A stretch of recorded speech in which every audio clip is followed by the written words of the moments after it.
મિત્રો, શિહોરને ખૂબ જ પ્રાચીન નગર માનવામાં આવે છે. શિહોરને ભાવનગર રાજ દરબારનો દ્વાર પણ કહેવાય છે. અને આજે આપણે વાત કરવાના છીએ શિહોરના ડુંગરે બિરાજમાન એવા શિહોરી માતા અને તેમના ઇતિહાસ વિશે રસપ્રદ વાતો. તો આ વિડીયોને અંત સુધી જોતા રહેજો.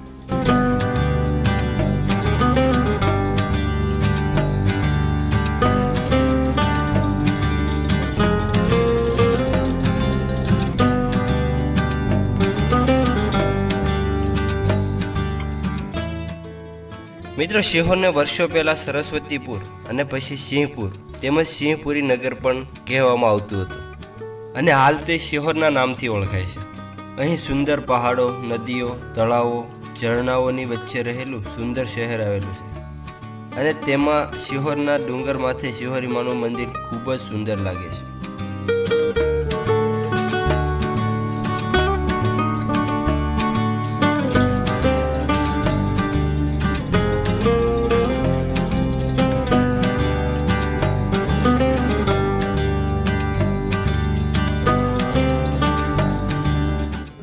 મિત્રો, શિહોરી માના મંદિરની વાત કરીએ તો આ મંદિર 800 વર્ષ જૂનું છે.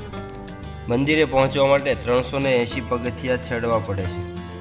સમુદ્ર સપાટીથી મંદિરની ઊંચાઈ લગભગ 900 ફૂટ આવેલી છે.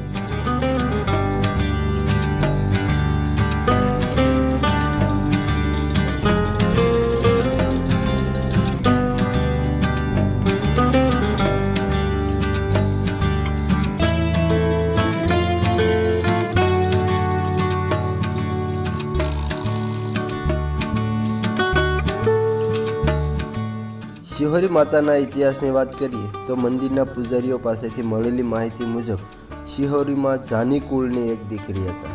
તેમનું સાચું નામ યમુના હતું. તેનું વેવિશાળ રાણા ભટ્ટને ત્યાં કરવામાં આવ્યું હતું.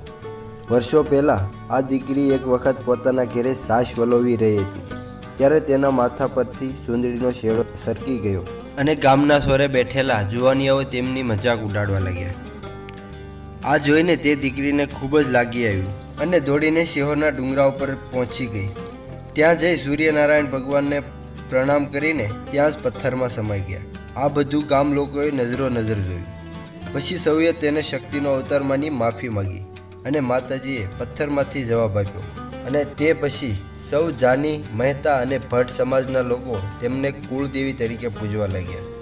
શિહોરના ડુંગરે સમાયા હોવાથી તેમને શિહોરી મા એવું નામ ધારણ કર્યું. મિત્રો, હાલ શિહોરી માતાને 18 વર્ણના લોકો કુળદેવી તરીકે પૂજે છે. શિહોરી માતાજી